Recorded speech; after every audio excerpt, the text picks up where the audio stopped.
ونشهد أن لا إله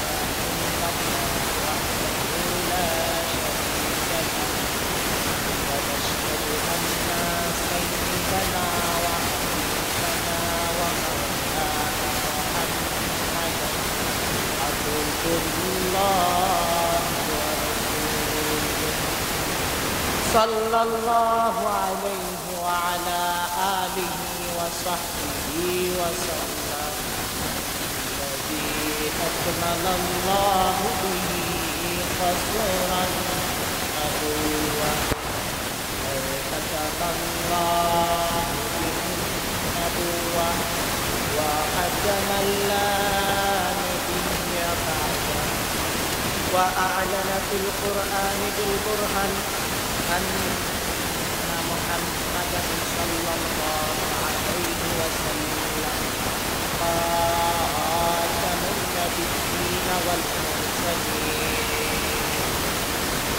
الذي أرسله بالحق بشيرا ونذيرا وداعيا إلى الله بإذنه وسراجا منيرا فقد قال الله تعالى في كلامه المجيد والفرقان الحميد أعوذ بالله من الشيطان الرجيم بسم الله الرحمن الرحيم وننزل من القرآن ما هو شفاء ورحمة للمؤمنين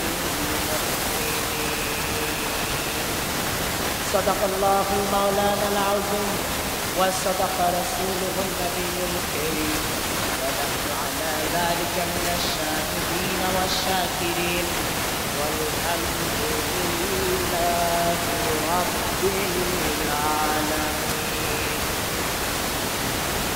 إن الله وملائكته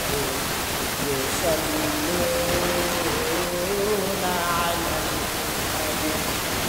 يا أيها الذين آمنوا صلوا عليه وسلموا تسليما يا اللهم صل على سيدنا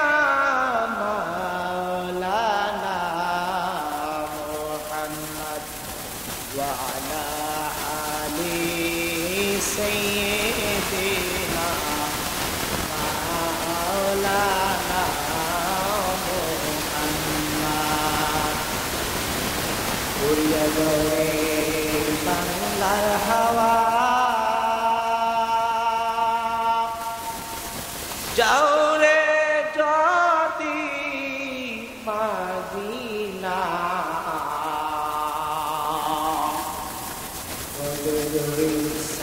salam পৌঁছিয়ে দিও নবী পাক আওয়াজায় আল্লাহুম্মা সাল্লি আলা সাইয়্যিদিনা মাওলানা মুহাম্মদ ওয়া আলা আলি سيدنا مولانا محمد দুনিয়া পরে থাকবে একদিন আমরা থাকব না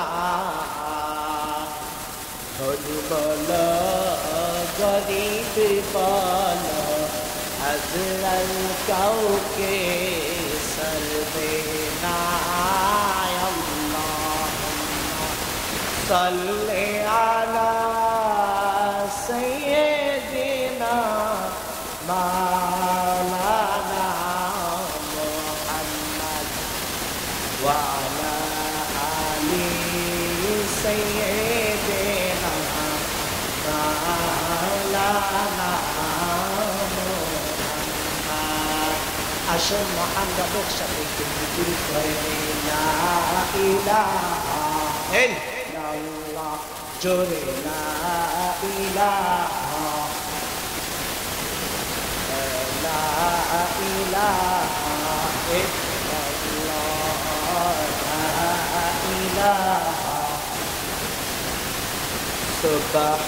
সুবহানাল্লাহ ওয়ালহামদুলিল্লাহ লা ইলাহা ইল্লাল্লাহ লা ইলাহা ইল্লাল্লাহ লা ইলাহা ইল্লাল্লাহ সুবহানাল্লাহ ওয়ালহামদুলিল্লাহ লা ইলাহা ইল্লাল্লাহ হাসবি রাব্বি জাল্লাল্লাহ মা ফি কলবি গায়রুল্লাহ নূর মুহাম্মদ সাল্লাল্লাহ লা ইলাহা ইল্লাল্লাহ লা ইলাহা ইল্লাল্লাহ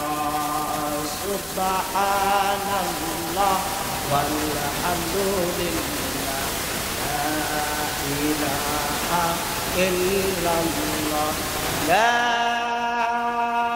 ilaha illallah muhammadur rasulullah sallallahu alaihi wasallam mic sound কানে আসে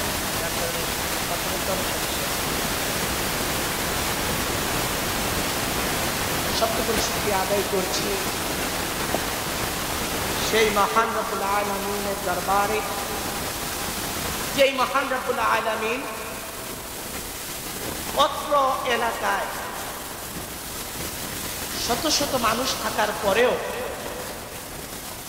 গোটা কয়েকজনকে বাছাই করে আজকের এই জান্নাতের বাগানে মহান রব্বুল আলামিন আমাদেরকে আসার বসার তৌফিক দান করেছেন। আসুন সবটুকুন শুকরিয়া আদায় করি, হৃদয়ের কণ্ঠকে উজাড় করে সমবেত কণ্ঠে সবাই করি আলহামদুলিল্লাহ। লক্ষ কোটি তার চেয়েও বেশি দুরুদ ও সালাম প্রেরণ করছি আল্লাহর সৃষ্টির প্রধান আকর্ষণ, নবিকুলের সম্রাট, নবিউল আম্বিয়া, সৈয়দুল মুরসালিন, হুজুরে আকরাম, নূরে মুজাসসাম, নূরুন আলা নূর, হাবিবানা শাফিআনা মাওলানা মুহাম্মাদান সাল্লাল্লাহু আলাইহি ওয়াসাল্লামের উপর, যাকে আল্লাহ জাল্লা যিকরু আজ থেকে ১৫০০ বছর আগে সর্বশ্রেষ্ঠ নবী ও রাসূল হিসেবে দুনিয়ায় প্রেরণ করেছেন, যার পরে আজ পর্যন্ত কোন নবী কিংবা রাসূল এখন পর্যন্ত নাই, অবশ্যই এখনো নাই, অবশ্যই কিয়ামত পর্যন্ত আসবেও না। কারণ আমার নবী হচ্ছে নূরুন আলা নূর, নূর নবী, আর আমার নবী হচ্ছে কুল কায়নাতের নবী, সর্বশ্রেষ্ঠ নবী, সর্বশেষ নবী, ঠিক কি না? আমার নবীর পরে আর কোন নবী আসবে, যদিও কেউ নবী দাবি করে, সে মুসলমান থাকবে না। কারণ আমার নবী হচ্ছেন শেষ নবী। আমার রাসূল সাল্লাল্লাহু আলাইহি ওয়াসাল্লাম নিজেই বলেছেন, আনা খাতামুন নাবিয়্যিন, আমি শেষ নবী।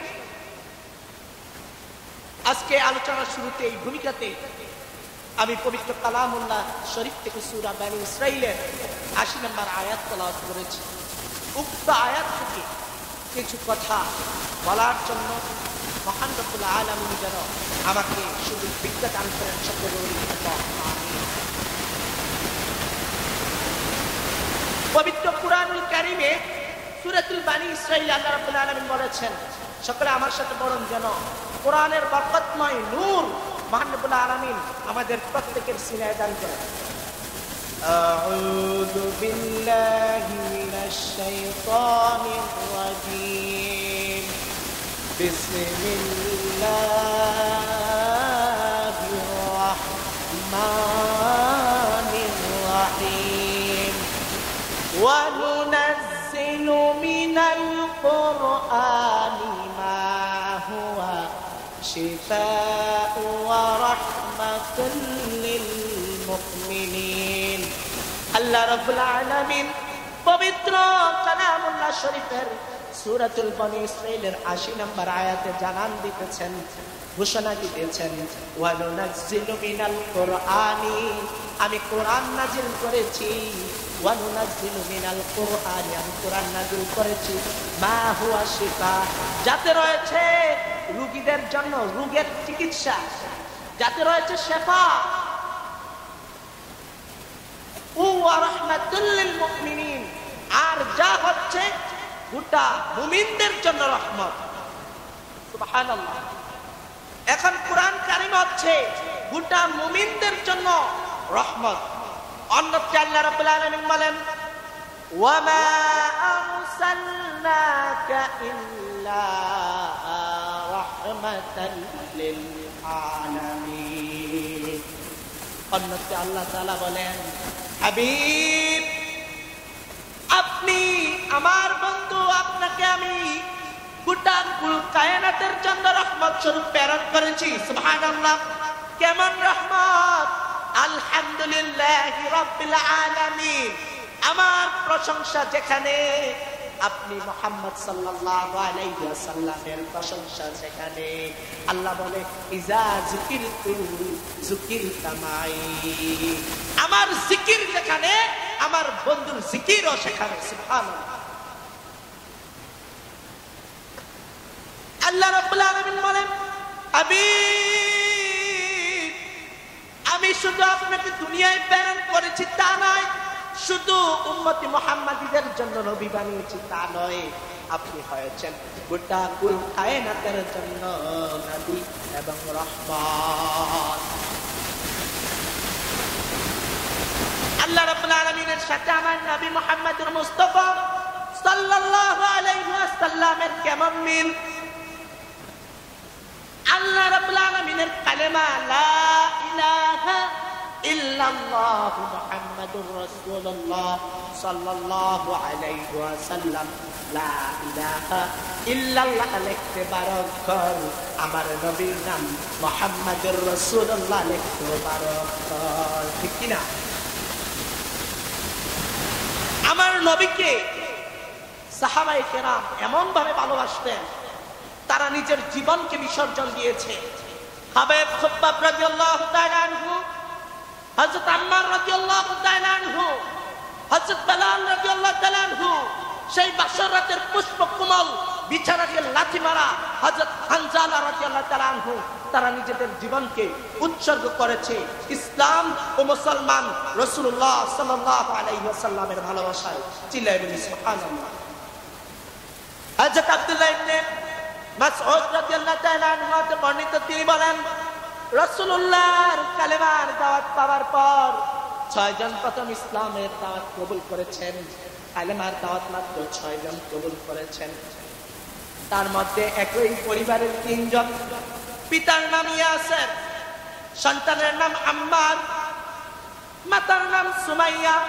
আর সুমাইয়া রাদিয়াল্লাহু তাআলা জন্য হাদিস শরীফে এসেছে, ইন্নাস সুমাইয়াতা আউয়ালু শাহীদাতিল ফিল ইসলাম, আর হযরত সুমাইয়া হচ্ছে ইসলামের শহীদদের মধ্যে প্রথম শাহাদাতকারী নারী। হযরত সুমাইয়া রাদিয়াল্লাহু তাআলা তিনি যেদিন প্রকাশ্যে কালেমার দাওয়াত দেওয়া শুরু করলেন প্রকাশ্যে, তখন আবু জাহেল, আবু লাহাব, উতবা, সাইবা সহ আরো সবাই মিলে তাকে কাবার চত্বরে পাথর নিক্ষেপ করে হত্যা করেছে। কিন্তু হযরত আম্মার রাদিয়াল্লাহু তাআলা আনহু তিনি ইসলামের দাওয়াত কবুল করেছেন, এর জন্য নিষ্ঠুর সেই কাফেরেরা আবু জাহেল, আবুল আহাব, উদ্বা সাহেবা সহ আরো কাফেরেরা মিলে তাকে প্রতিদিন মারত। এমন ভাবে মারত, মারতে মারতে তার গোশত থেকে রক্ত বেরিয়ে আসতো। একদিন আবু জাহেল বিরক্ত হয়ে হযরত আম্মার রাদিয়াল্লাহু তাআলা আনহুর গায়ে আগুন ধরাইয়া দিলেন। জীবন্ত আম্মার মরুভূমির প্রান্তরে দৌড়াচ্ছে, কেউ গিয়ে তাকে পানি দিয়ে সাহায্য করবে, আবু জাহেলের ভয়ে যায় না। খবরটি পৌঁছে গেল রাসূলুল্লাহর কানে। রাসূলুল্লাহ সাল্লাল্লাহু আলাইহি ওয়াসাল্লাম খবরটি পেয়ে তিনি আর ঘরে বসে রইলেন না, তিনি দৌড়ে মরুভূমির প্রান্তরে চলে আসলেন। তিনি মরুভূমির প্রান্তরে এসে তিনি হাতে পানি নেন নাই, মাটি নেন নাই, বালি নেন নাই।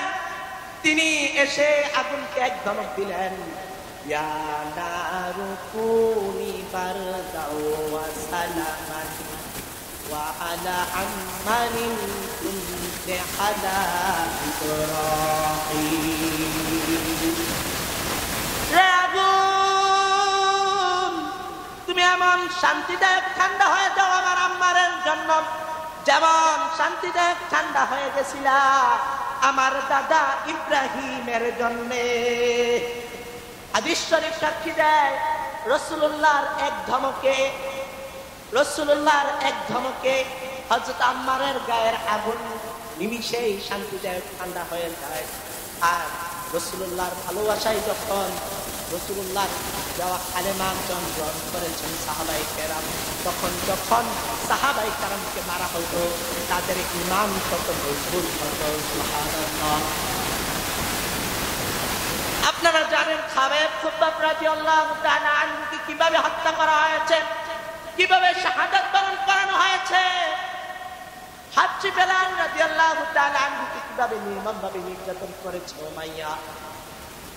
উমাইয়া হযরত হাবশী বেলাল রাদিয়াল্লাহু তাআলা আনহুকে পাহাড়ের চূড়া থেকে, পাহাড়ের উপর থেকে তার গলায় রশি পেঁচিয়ে উমাইয়া বেলাল রাদিয়াল্লাহু তাআলা আনহুকে পাহাড়ের চূড়া থেকে টেনে হেঁচড়ে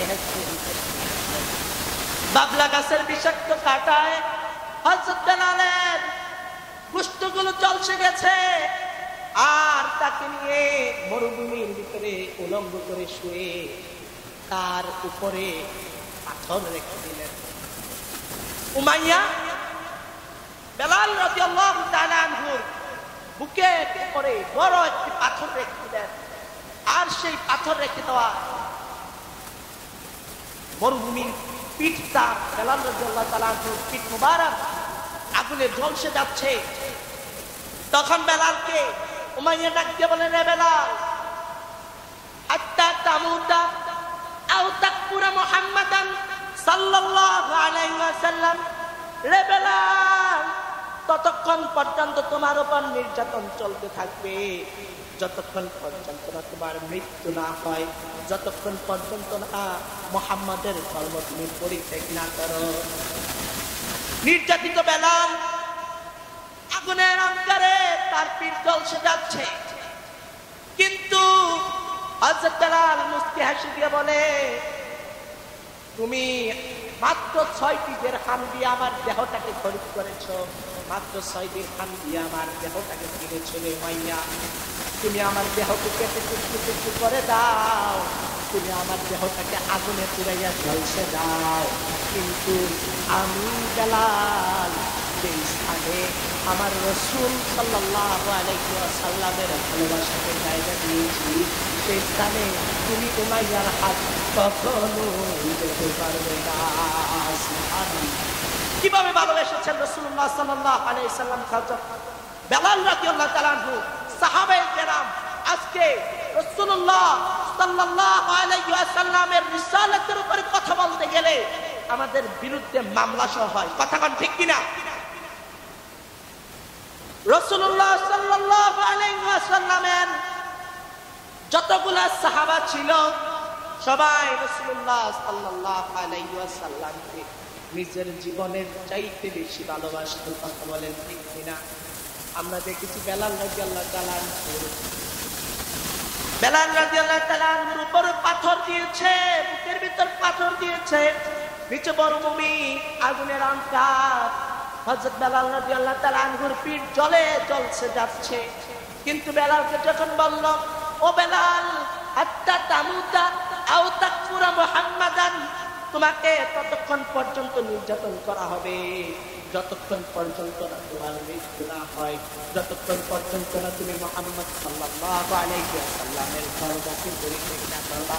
কিন্তু বেলাল বলে, রে উমাইয়া, তুমি মাত্র 6 দিরহাম দিয়ে আমার দেহ খরিদ করেছ, মাত্র 6 দিরহাম দিয়ে আমার দেহটাকে খরিদ করেছ, মাত্র 6 দিরহাম দিয়ে খরিদ করে এখন তুমি মালিক, আমার দেহের মালিক তুমি আমার দেহকে কেটে টুকরো করে দাও, আগুনে জ্বালিয়ে বর্ষ করিয়ে দাও।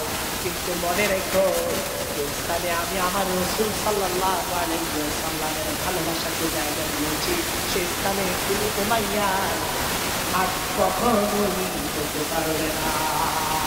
কেমন করে ভালোবেসেছে। এখন আসেন হানজালা রাদিয়াল্লাহু তাআলা আনহু। হযরত হানজালা রাদিয়াল্লাহু তাআলা আনহু উহুদ যুদ্ধের সময়, উহুদের যুদ্ধ চলছে, হযরত হানজালা রাদিয়াল্লাহু তাআলা আনহু তখন রাসূলুল্লাহ থেকে অনুমতি নিয়ে রুখসত নিয়ে বিয়ে করেছেন। রাসূলুল্লাহ তাকে অনুমতি দিয়েছেন বিয়ে করতে। তখন রাতের যুদ্ধে তিনি অংশগ্রহণ করতে পারেন নাই, কিন্তু সকালে হযরত হানজালা রাদিয়াল্লাহু তাআলা আনহুর কানে সংবাদ পৌঁছে গেল। শয়তান সংবাদটি ছড়িয়ে দিয়েছে রাসূলুল্লাহ উহুদের যুদ্ধে শাহাদাত বরণ করেছেন, নাউজুবিল্লাহ। কিন্তু রাসূলুল্লাহ রক্তাক্ত হয়েছেন, আহত হয়েছেন। এই কথা শুনে হযরত হানজালা আর পুষ্পকমল বাসর রাতের সেই বিছানাটা থেকে দাঁড়িয়ে গেলেন। স্ত্রী জিজ্ঞেস করলেন, আইনা তুরিদ, ও স্বামী কোথায় যাচ্ছ? তখন হানজালা বলে, উরিদু উহুদ, উহুদ যাচ্ছি, উরিদু উহুদ, উহুদ যাচ্ছি। তখন বলে, রাসূলুল্লাহ তো আপনাকে রুখসত দিয়েছেন, আজকে আপনার সাথে প্রথম দিন, আপনাকে রাসূলুল্লাহ রুখসত দিয়েছেন, অনুমতি দিয়েছেন। তখন হানজালা বলে, রে স্ত্রী, মনে রেখো, রাসূলুল্লাহ সাল্লাল্লাহু আলাইহি ওয়াসাল্লাম রক্তাক্ত হয়েছেন। এর কথা শোনার পরে বাসর রাতের সেই পুষ্পকমল বিছানাটা আমার জন্য কাঁটায় পরিণত হয়েছে। আমি আর এক মুহূর্তে এখানে থাকতে পারি না, আর এক মুহূর্তে এখানে থাকতে পারি না। তখন স্ত্রী বলে, ও হানজালা, আপনি চলে যাবেন?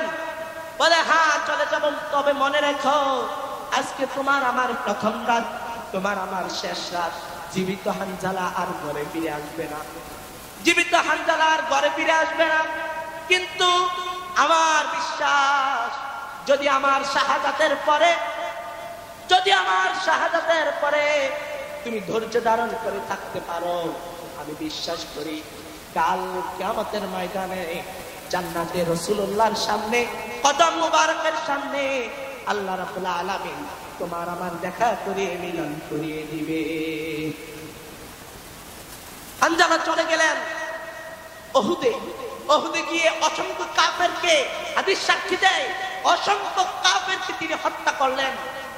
তখন অনেক কাফেররা মিলে হানজালাকে বেষ্টনী দিয়ে শহীদ করে দিলেন। তখন শহীদ করে দেওয়ার কারণে রাসূলুল্লাহ আদেশ দিচ্ছেন। আর সবচেয়ে বড় কথা হচ্ছে, উহুদ যুদ্ধে আল্লাহ রাসূলের জলিলুল কদর সাহাবা ৭০ জন সাহাবা শাহাদাতের নজরানা পেশ করেছেন। সুবহানাল্লাহ। রাসূলুল্লাহ আদেশ দিলেন, শহীদদের গোসল লাগে না, তাকে গোসল দিও না, কাউকে গোসল দিও না, এক কবরে ২ জনকে কবর দিয়ে দাও। ইনদামিন টাইমে ইতিমধ্যেই হানজালার স্ত্রী দৌড়ে আসলেন, এসে চিৎকার করে বললেন, ও সাহাবারা, আমার হানজালা কোথায়, আমার হানজালা কোথায়?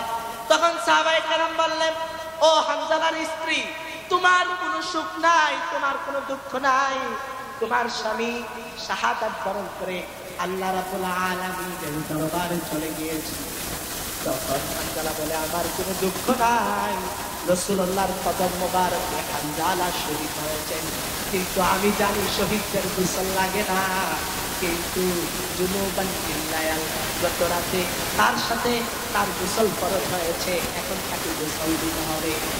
সাহাবায়ে কেরাম লাশ খুঁজছে, কিন্তু লাশ পাওয়া যাচ্ছে না, লাশ পাওয়া যাচ্ছে না। খবরটি পৌঁছে গেল, হাদিস সাক্ষী দেয় ফাতেমাতুজ জোহরা রাদিয়াল্লাহু তাআলা আনহা রাসূলুল্লাহ সাল্লাল্লাহু আলাইহি ওয়াসাল্লাম মাথা মোবারকে আঘাত খাওয়ার কারণে ফাতেমা রাদিয়াল্লাহু তাআলা আনহা ওই মাথা মোবারকের রক্ত মোবারকগুলো সাফ করে দিচ্ছে। ওই টাইমে সাহাবায়ে কেরাম রাসূলুল্লাহকে বলল, হানজালার স্ত্রী এসেছে, তিনি বলেছেন তার গোসল লাগবে। তখন রাসূলুল্লাহ বললেন যে তুমি হানজালার স্ত্রীকে বলে দাও গুসলাত লাহুল বিমাই তাসনিম, গুসলাত লাহুল জান্নাতি বিমাই তাসনিম। তুমি বলে দাও, হানজালার স্ত্রীকে বলে দাও যে হানজালার গোসল লাগবে না, জান্নাতের তাসনিম নামক নাহর দিয়া আল্লাহ রাব্বুল আলামিন আমার সাহাবা হানজালাকে গোসল করে। সুবহানাল্লাহ। কেন পেয়েছে? রাসূলুল্লাহকে যেমন ভালোবেসেছেন তেমন রাসূলুল্লাহর জন্য জীবন দিতে প্রস্তুত আছে, ঠিক কি না? সাহাবায়ে কেরাম জীবন দিয়েছে। তাই বলছি রাসূলুল্লাহ সাল্লাল্লাহু আলাইহি ওয়াসাল্লামকে সাহাবায়ে কেরাম তাদের নিজের জীবনের চাইতে বেশি ভালোবেসেছেন। উহুদ যুদ্ধের সময় যুদ্ধ যখন ফিরে আসতেছে কাফেলা, তখন এক বৃদ্ধা মহিলা তিনি দৌড়াচ্ছেন। কোথায়? উহুদের দিকে দৌড়াচ্ছেন। উহুদের দিকে দৌড়াতে দৌড়াতে এক কাফেলার সাথে সাক্ষাৎ। কাফেলাকে জিজ্ঞাসা করা হলো, ও মহিলা তোমরা কোথায় যাচ্ছ? ও মহিলা তুমি দৌড়ে কোথায় যাচ্ছ? মহিলা বললাম উহুদ যাচ্ছি। তখন কাফেলা বলে তোমার উহুদে যেয়ে লাভ নাই, তোমার বাবা শহীদ হয়েছে কাফেরদের আঘাতে। মহিলা বলে আমি আমার বাবার খবর নিতে আসি নাই, আগে বলো আমার রাসূলুল্লাহ কেমন আছে। তারপর মহিলা আবার দৌড়াচ্ছে, আরেকটা কাফেলার সাথে সাক্ষাৎ। ওই কাফেলা বলে ও মহিলা তুমি কোথায় যাচ্ছ? তখন ওই মহিলাকে ওই কাফেলা উত্তর দেয়, মহিলা ওই কাফেলাকে উত্তর দেয় আমি ওই উহুদে যাচ্ছি। তখন উহুদে যাচ্ছি। তখন কাফেলাবাসী বলে তোমার উহুদে গিয়ে কোনো লাভ নাই, তোমার স্বামী শাহাদাত বরণ করেছে। বলে মহিলা বলে আমার কোনো দুঃখ নাই, আমার পিতা শাহাদাত বরণ করেছে, আমার স্বামী শাহাদাত বরণ করেছে, কোনো দুঃখ নাই, কোনো দুঃখ নাই। আগে বলো আমার রাসূলুল্লাহ কেমন আছে। মহিলা আবার দৌড়াচ্ছে, দৌড়াতে দৌড়াতে আরেকটা কাফেলার সাথে সাক্ষাৎ। ওই কাফেলাতে সাক্ষাৎ করার পর ওই কাফেলা বলে ও মহিলা তুমি কোথায় যাচ্ছ? রাসূলুল্লাহ সাল্লাল্লাহু আলাইহি সাল্লামের তিনি দেখতে যাচ্ছ, উহুদে যাচ্ছ। ওই মহিলা বলে হ্যাঁ আমি উহুদ যাচ্ছি। বলে তোমার উহুদ যে লাভ নাই, তোমার দুইটা সন্তান উহুদের যুদ্ধে শাহাদাত বরণ করেছে।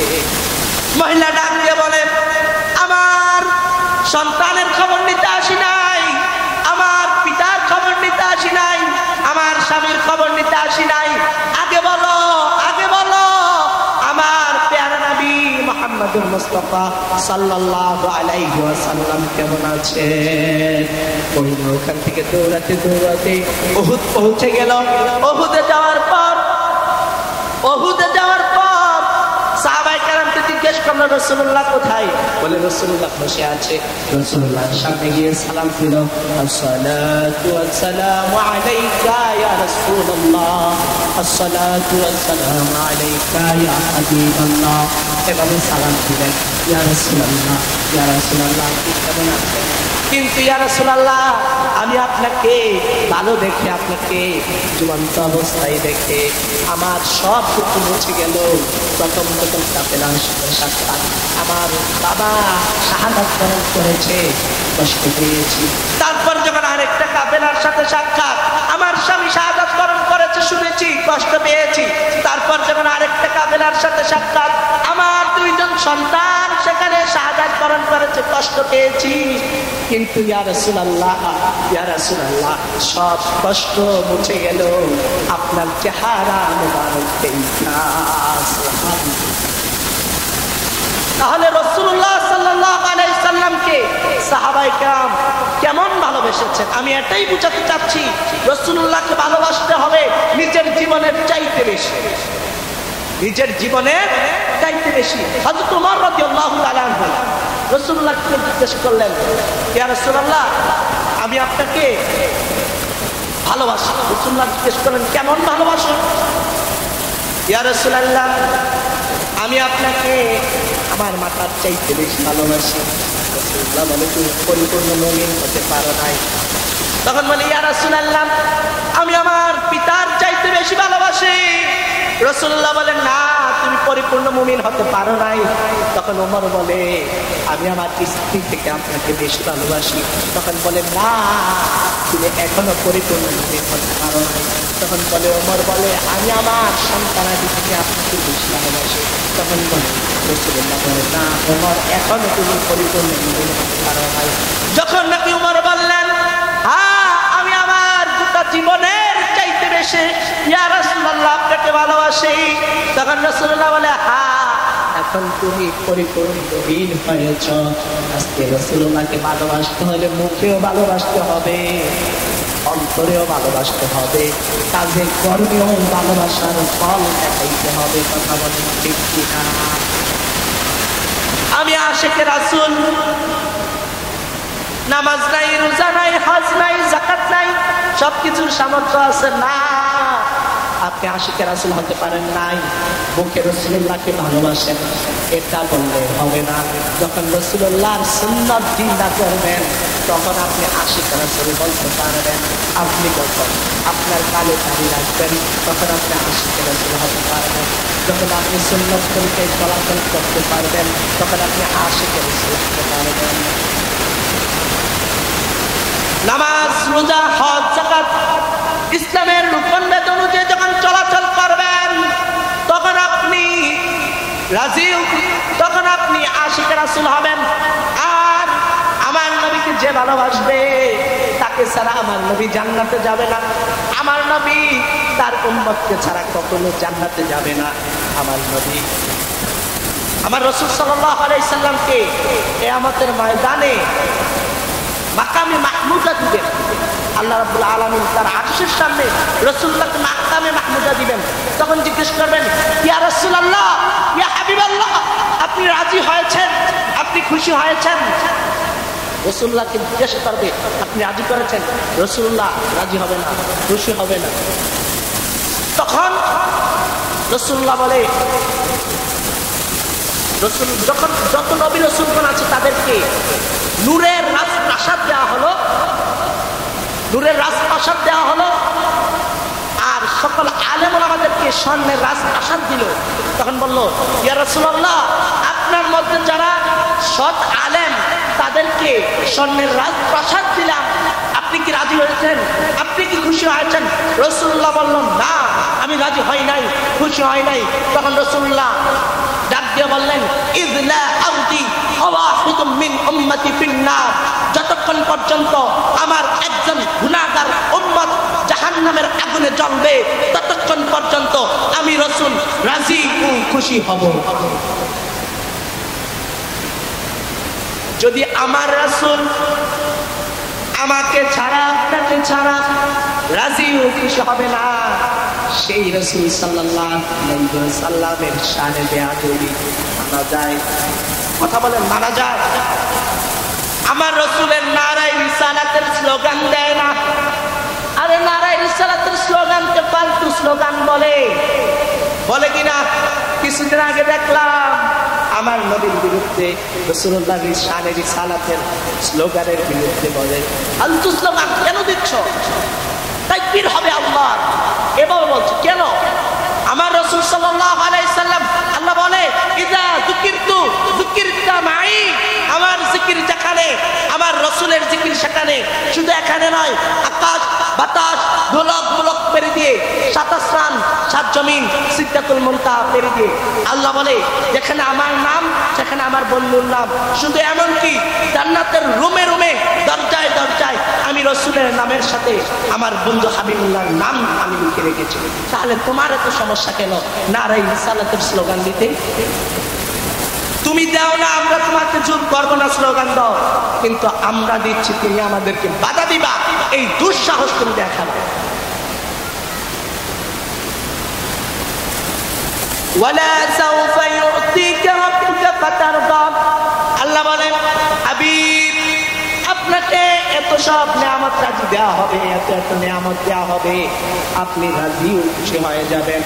রাসূলুল্লাহ সাল্লাল্লাহু আলাইহি ওয়াসাল্লামকে স্বর্ণের রাজপ্রাসাদ দিল, মাকামে মাহমুদা দিল, রাসূলুল্লাহ রাজি হয় নাই, রাজি হয় নাই। যখন নাকি ইযলা আওয়াজু ওয়াহিদুন মিন উম্মতি ফিন্নার, যখন নাকি রাসূলুল্লাহ সাল্লাল্লাহু আলাইহি ওয়াসাল্লামের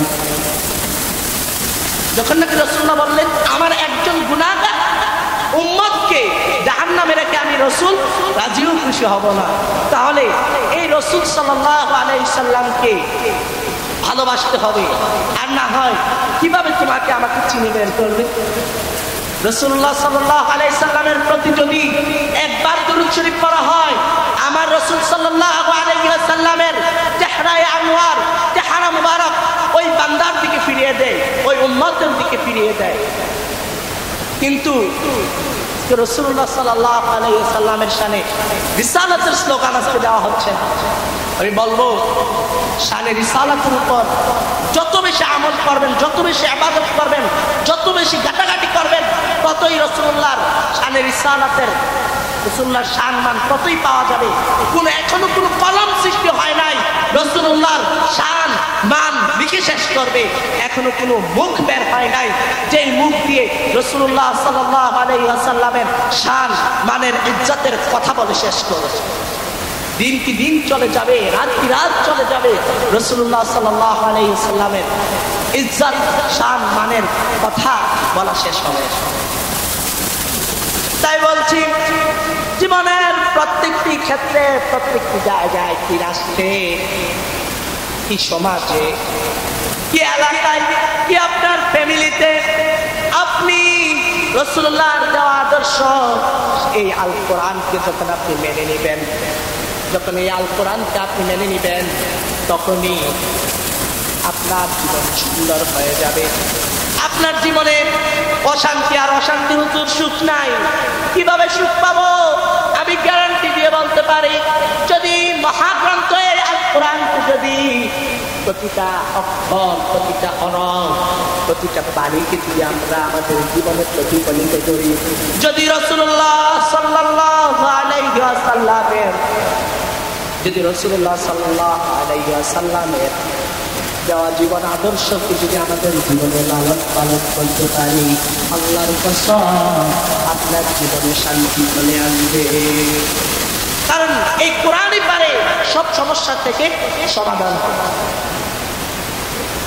কারণ এই কোরআন আপনি গুগল সার্চ করবেন, সর্বশ্রেষ্ঠ কিতাব কোনটা, সব সমস্যার সমাধান কে দিতে পারে, কোন কিতাব দিতে পারে? গুগল বলে দিবে এই সেই মুসলিমদের কিতাব আল কোরআন, এটাই সব সমস্যার সমাধান দিতে পারে। সুবহানাল্লাহ। কেন? আপনি এই কোরআনে রিচার্জ করে রাসূলুল্লাহ সাল্লাল্লাহু আলাইহি সাল্লামের উপর নাযিল হয়েছে ১৫০০ বছর আগে, কিন্তু বিজ্ঞানীরা ১৫০০ বছর পরে আইসা তারা প্রতিফলন করে, কিন্তু কোরআন বলেছে ১৪০০ বছর আগে, কোরআন বলেছে ১৪০০-১৫০০ বছর আগে। আর প্রতিফলিত আপনারা পাইতেছেন এখন, যদি আগেই রিচার্জ করতেন আগেই পেয়ে যেতেন। কোরআন দিয়ে ঘাটাঘাটি করতে গিয়ে ডক্টর মরিস বুকাইলি হাতে আরো কত ইহুদি থেকে, নাসারা থেকে, মুশরিক থেকে মুসলমান হয়েছে একমাত্র কোরআন নিয়ে ঘাটাঘাটি করে, কোরআন বুঝতে গিয়ে। আর আমাদের মধ্যে মুসলমানরা এখন কোরআন পড়ে না। আগে আমাদের মা বাবা থেকে শুনেছি, মুরব্বীদের থেকে শুনেছি, ফজরের নামাজের পরে যখন হাঁটতে বের হতো কারো দিক থেকে কোরআনের ধ্বনি, কোরআনের ধ্বনি তার কোরআনের আর এখন যদি রাস্তাঘাটে হাঁটি ফজরের নামাজের পরে দেখা যায় নাক ডাকার আওয়াজ শোনা যায়, কিন্তু কোরআনের ধ্বনি শোনা যায় না। কেন?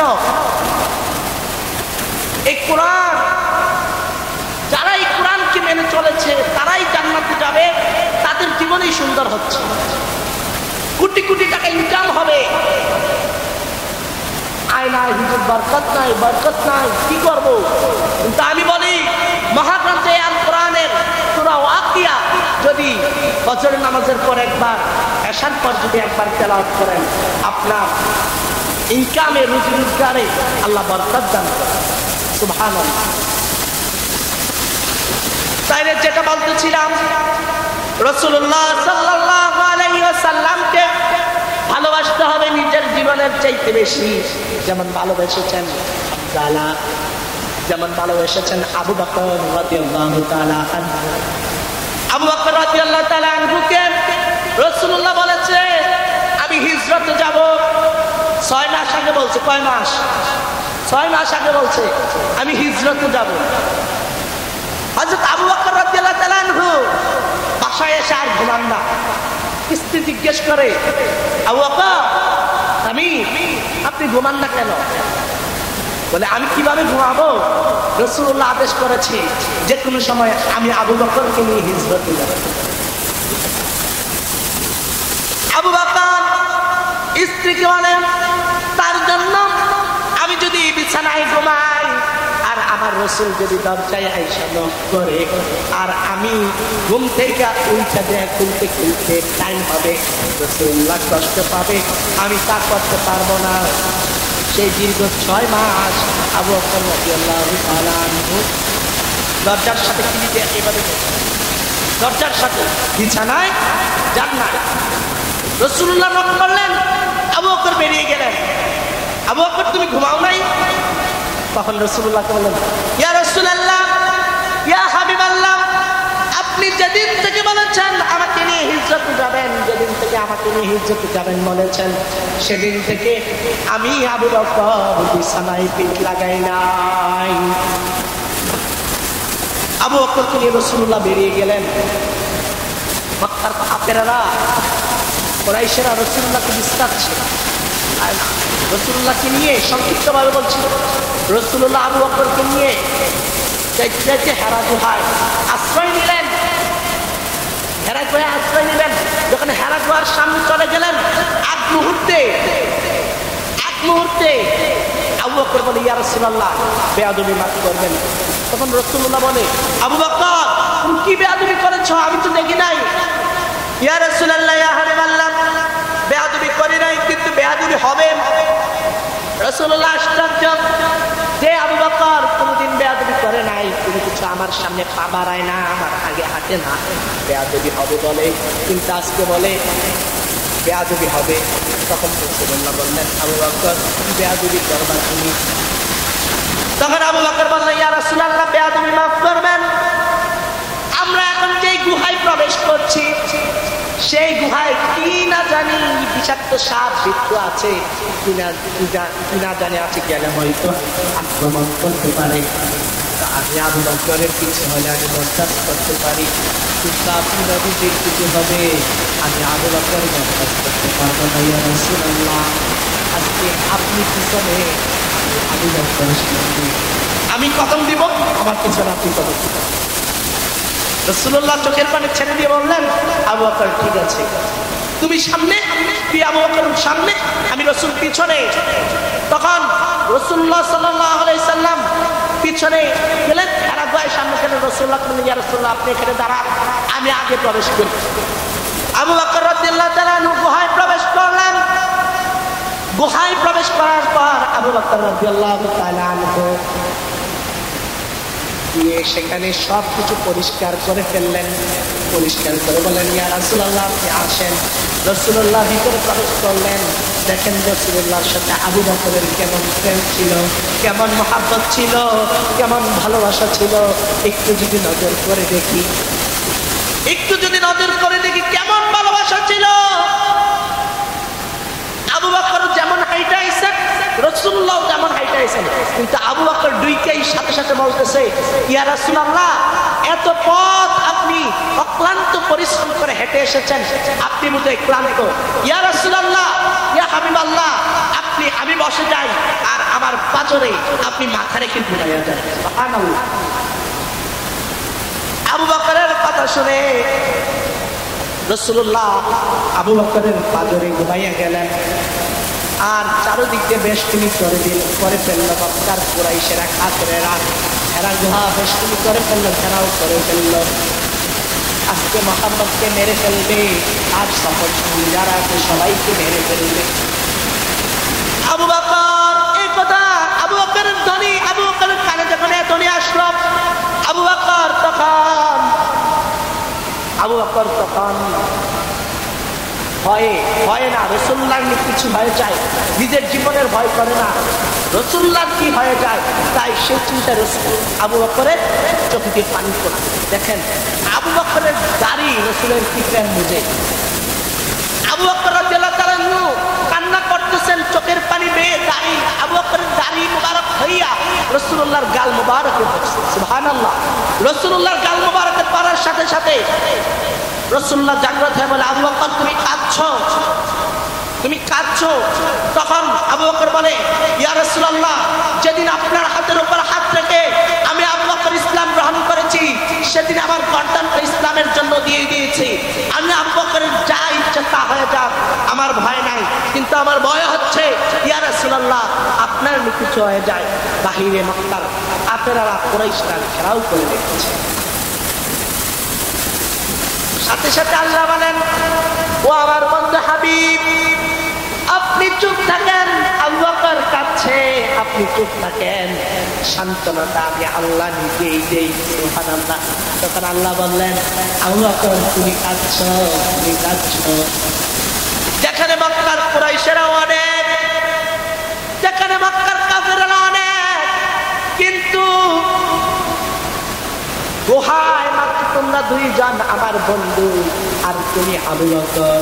কিন্তু মনে রেখো, ওই কাফেরদের সাথে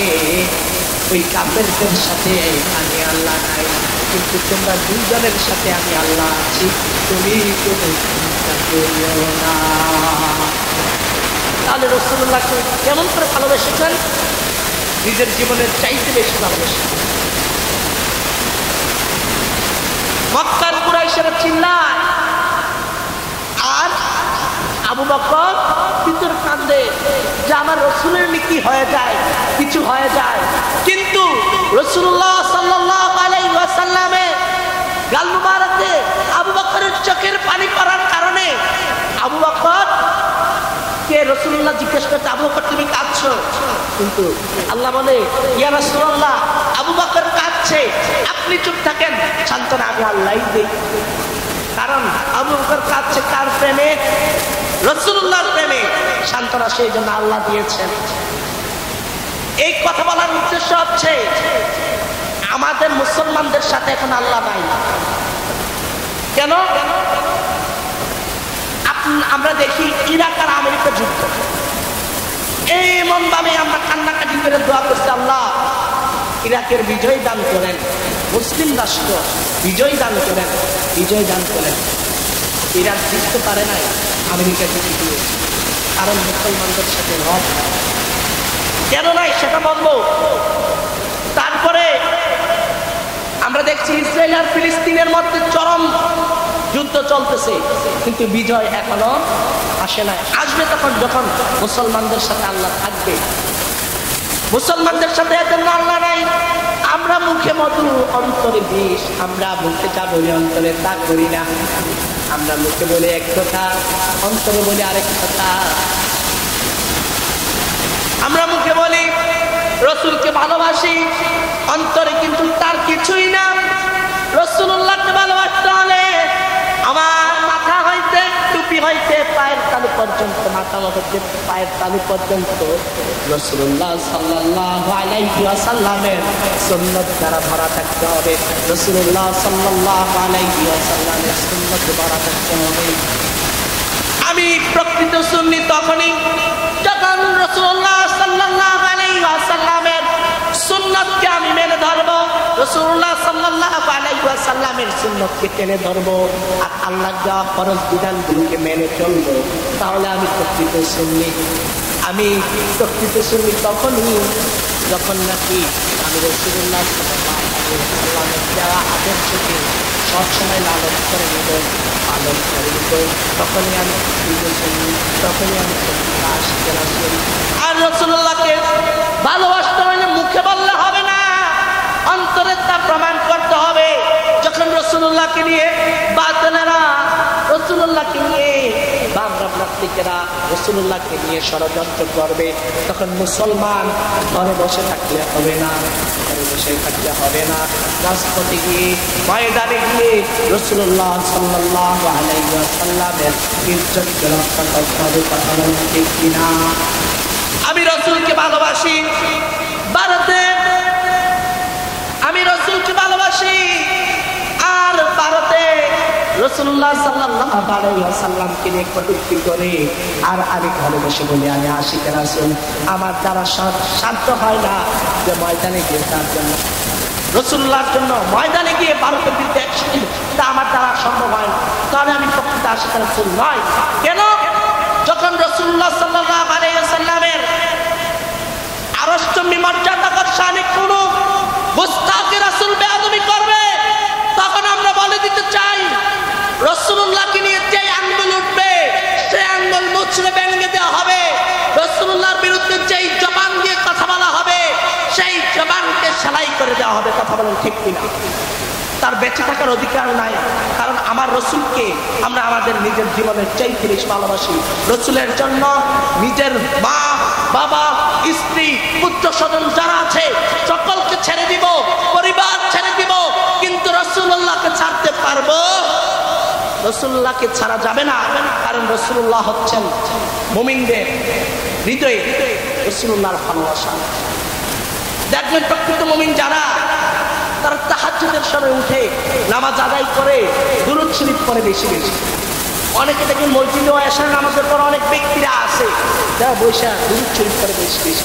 তখন যদি তাদেরকে জিজ্ঞাসা করি কেন বসে আছেন, কেন দুরূদ শরীফ পড়ছেন, তখন তিনি বলবেন যদি আমি একবার দুরূদ শরীফ পড়ি তাহলে রাসূলুল্লাহর চেহারা মুবারক যদি আমার দিকে ফিরিয়ে দেয়, তাহলে কাল কিয়ামতের ময়দানে রাসূলুল্লাহর শাফায়াত যেন আমার সম্ভব হয়, রাসূলুল্লাহর শাফায়াত যেন আমি পাই, তার জন্য আমি রাসূলুল্লাহর দুরূদ শরীফ স্পষ্ট করে বলে দেই। যেই বা যারা আমার রাসূলুল্লাহর শানে বেয়াদবি করবে, কটূক্তি করবে, ততক্ষণ পর্যন্ত যারা রাসূলুল্লাহকে নিয়ে কটূক্তি করবে, কটাক্ষ করবে, তাদের সর্বোচ্চ শাস্তি মৃত্যুদণ্ড বাংলাদেশে বাস্তবায়ন। কারণ সবকিছু আমরা বরদাস্ত করতে পারি, রাসূলুল্লাহকে নিয়ে কোনো কথা আমরা বরদাস্ত করতে পারি? কারণ রাসূলুল্লাহর মান সম্মান আর আমার মান সম্মান কি এক? রাসূলুল্লাহ সাল্লাল্লাহু আলাইহি ওয়াসাল্লাম হচ্ছেন আখেরি নবী, নবীকুলের সম্রাট, নবী মুহাম্মদুর মুস্তাফা সাল্লাল্লাহু আলাইহি ওয়াসাল্লাম। ওনার পরে কোনো নবী নাই, রাসূল নাই। ওনার বিরুদ্ধে যদি কেউ কটাক্ষ করে, সে রাষ্ট্রপ্রধান হোক, আবার শুধু তার মুসি হোক, যেই করুক, তার বিরুদ্ধে কোনো ছাড় নাই।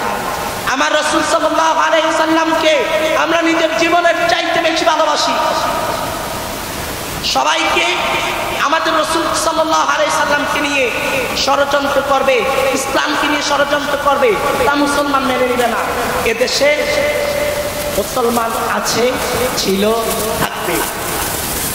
যারাই বা কথা বলবেন রাসূলুল্লাহকে নিয়ে, শালীনতার সাথে কথা বলবেন, ইজ্জতের সাথে কথা বলবেন।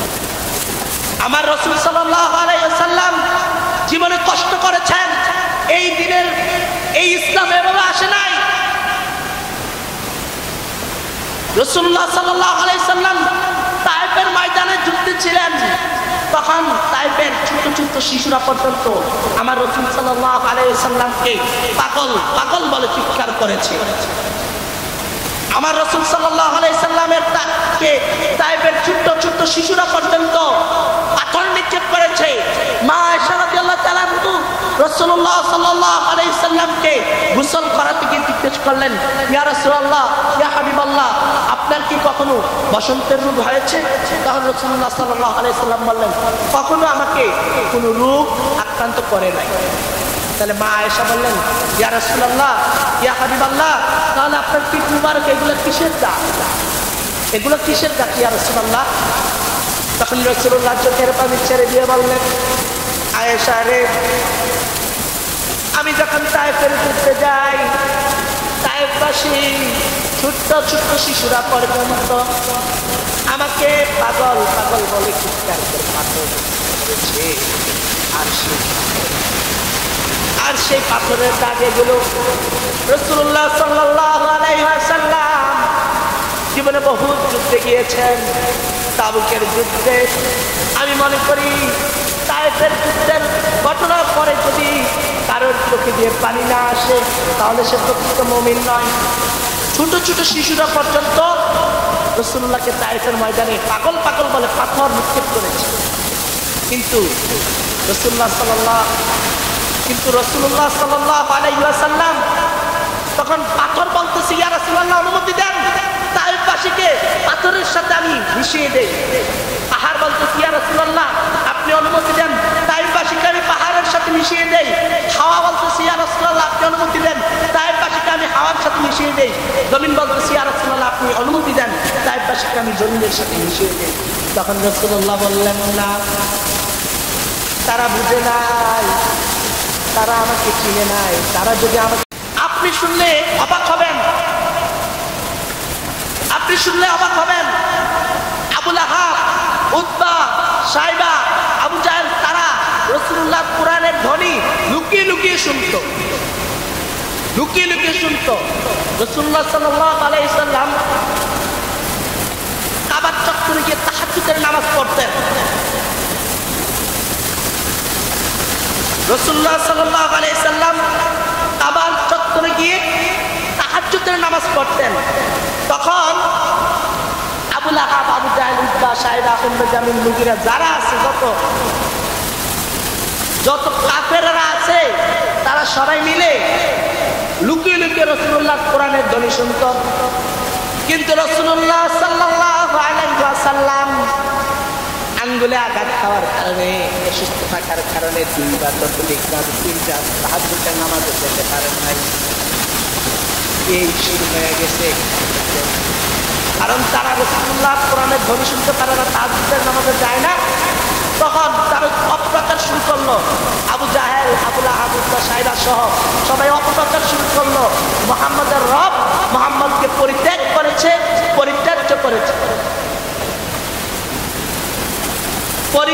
করেছে। তখন রাসূলুল্লাহ সাল্লাল্লাহু আলাইহি সাল্লাম একটু ব্যথিত, ব্যথা পেয়েছেন, কষ্ট পেয়েছেন। তখন আল্লাহর সাথে সাথে জানান দিচ্ছেন, মা ওয়াদ্দাআকা রাব্বুকা ওয়া মা ক্বালা। হাবিব, আপনার রব আপনাকে পরিত্যাজ্য করেন নাই, আপনার রব আপনার সাথেই আছেন। মা ওয়াদ্দাআকা রাব্বুকা ওয়া মা ক্বালা। হাবিব, আপনার রব আপনার সাথেই আছেন। কাফেররা রাতের আধারে কোরআন শুনতো আর দিনের বেলায় প্রচার করতো, অপপ্রচার করতো। রাসূলুল্লাহ সাল্লাল্লাহু আলাইহি সাল্লাম পাগল, নাউজুবিল্লাহ, মুহাম্মাদের রব মুহাম্মদকে পরিত্যাগ করেছে। তারপরে সূরা দুহার ওই অন্য আরেকটা আয়াতে, ওয়ালাল আখিরাতু খায়রুল লাকা মিনাল উলা। হাবিব, ও মুহাম্মদ সাল্লাল্লাহু আলাইহি ওয়াসাল্লাম, আপনার ইহকাল অপেক্ষা পরকাল শ্রেয়, আপনার ইহকাল অপেক্ষা পরকাল শ্রেষ্ঠ। রাসূলুল্লাহ জীবনে যত কষ্ট করেছেন, দিনের কালেমা, দিনের দাওয়াত দিতে যত কষ্ট করেছেন, সেই কষ্টগুলোর জন্য রাসূলুল্লাহ বলেছেন, ওয়ালাল আখিরাতু খায়রুল লাকা মিনাল উলা। ওয়ালাল আখিরাতু খায়রুল লাকা মিনাল উলা। হাবিব, ওয়ালাল আখিরাতু খায়রুল লাকা মিনাল উলা। হাবিব, আপনার রব আপনাকে এটাই জানান দিচ্ছেন যে আপনার ইহকাল অপেক্ষা পরকাল শ্রেয়। এখন বলেন তো রাসূলুল্লাহ দুনিয়ার জমিনে রাসূলুল্লাহ দুনিয়ার জমিনেও যেমন দুঃখের সময় উম্মত, সুখের সময় উম্মত। রাসূলুল্লাহ মেরাজে যাবেন, তখন রাসূলুল্লাহ সাল্লাল্লাহু আলাইহি ওয়াসাল্লামের জন্য বুরাক এসেছে, কিন্তু সেখানে রাসূলুল্লাহ সাল্লাল্লাহু আলাইহি ওয়াসাল্লাম জিজ্ঞেস করলো, ও জিবরাইল, আমার উম্মত কি বুরাক পাবে? আমার উম্মত কি বুরাক পাবে? সুখের সময় রাসূলুল্লাহ মেরাজে যাবে, তখন উম্মতের চিন্তা করেছেন, কিন্তু দুঃখের সময় রাসূলুল্লাহ সাল্লাল্লাহু আলাইহি ওয়াসাল্লাম দুঃখের সময় উম্মত আজরাইল আলাইহিস সালাম রাসূলুল্লাহ সাল্লাল্লাহু আলাইহি ওয়াসাল্লামের রূহ মুবারক পর্দা করার জন্য আজরাইল আলাইহিস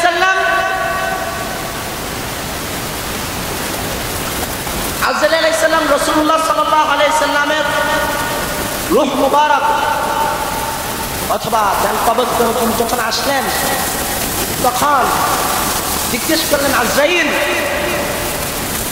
তুমি যে এসেছো কে পাঠিয়েছে? বলে আল্লাহ পাঠিয়েছে।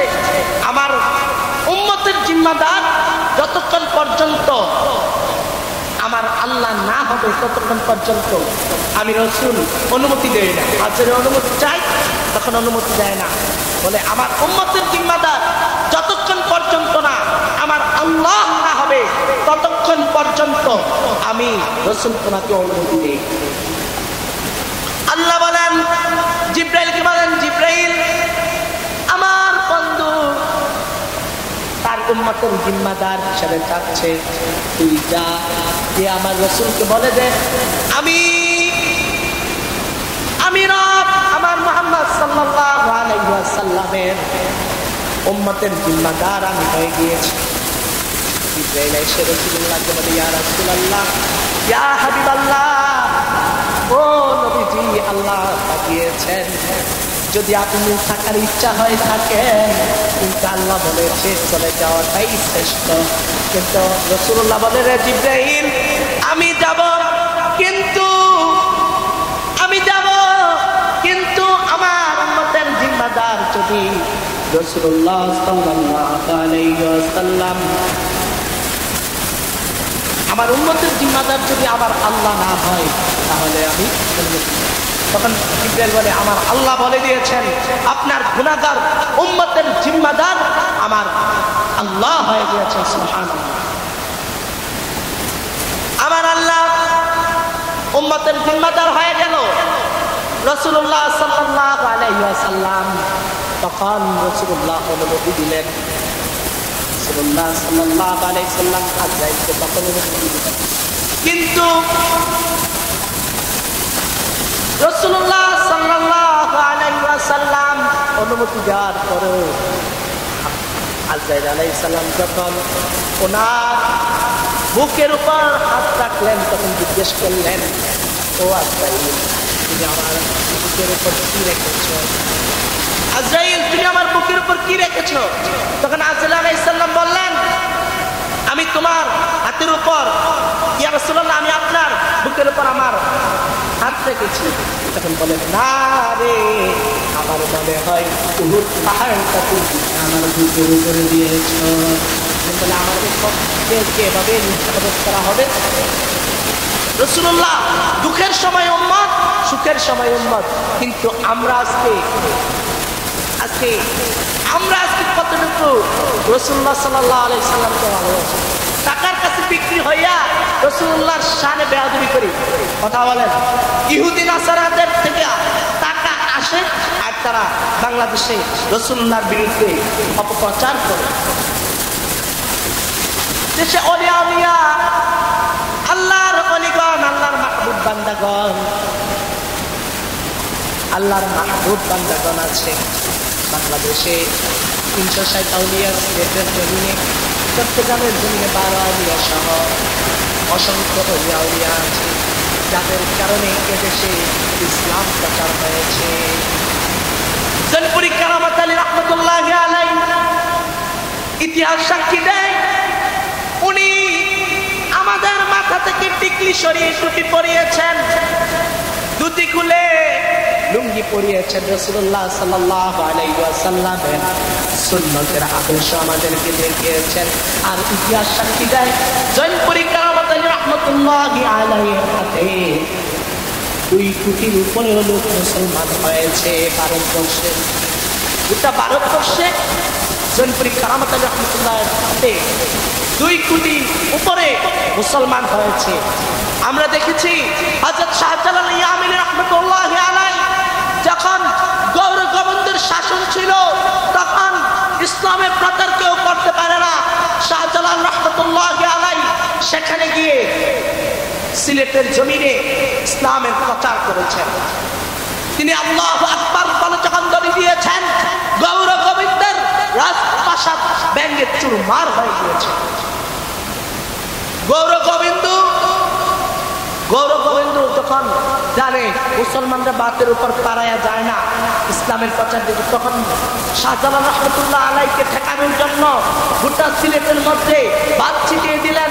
কিন্তু হযরত শাহজালাল রাহমাতুল্লাহ আলাইহি তিনি বের হবেন না মনে করেছেন, কিন্তু হযরত শাহজালাল রাহমাতুল্লাহ আলাইহি তখন কবুতরের পাখনা ছিটিয়ে যতগুলো বাদ ছিল ততগুলো কবুতর হয়ে সেই বাদগুলো খেয়ে ফেলেছে।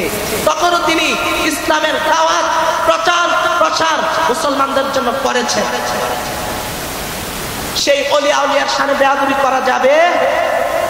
ওলিয়া উলিয়া আছে বলে আমার দেশটা আজ এখনো পর্যন্ত সুন্দর হয়েছে। আমরা দেখেছি ওলিয়া উলিয়ার মাজারগুলোকে ভাঙা হয়েছে, মন্দির পাহারা দিয়ে ওলিয়া উলিয়ার মাজার ভাঙা হয়েছে। কেন? তার প্রাক্তন জবাব আমরা পেয়েছি চট্টগ্রামের আলিফ মাহমুদ ভাইকে হত্যা করার পরে। কথা বলেন ঠিক কিনা?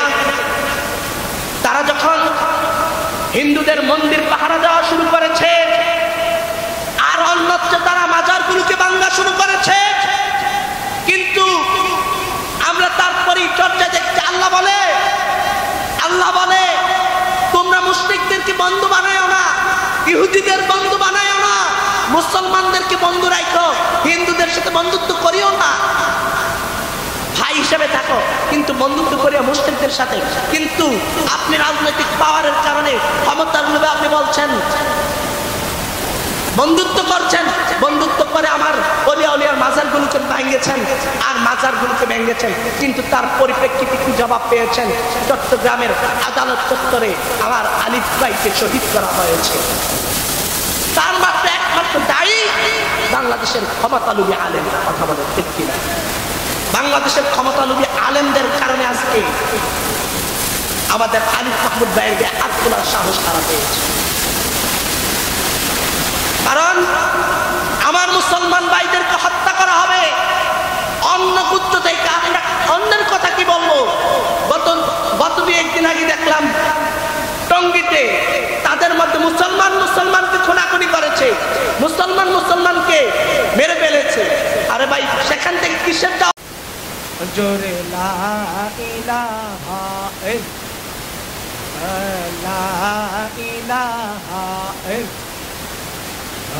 لا إله إلا لا إله إلا سبحان الله والحمد لله لا إله إلا الله سبحان الله والحمد لله لا إله إلا الله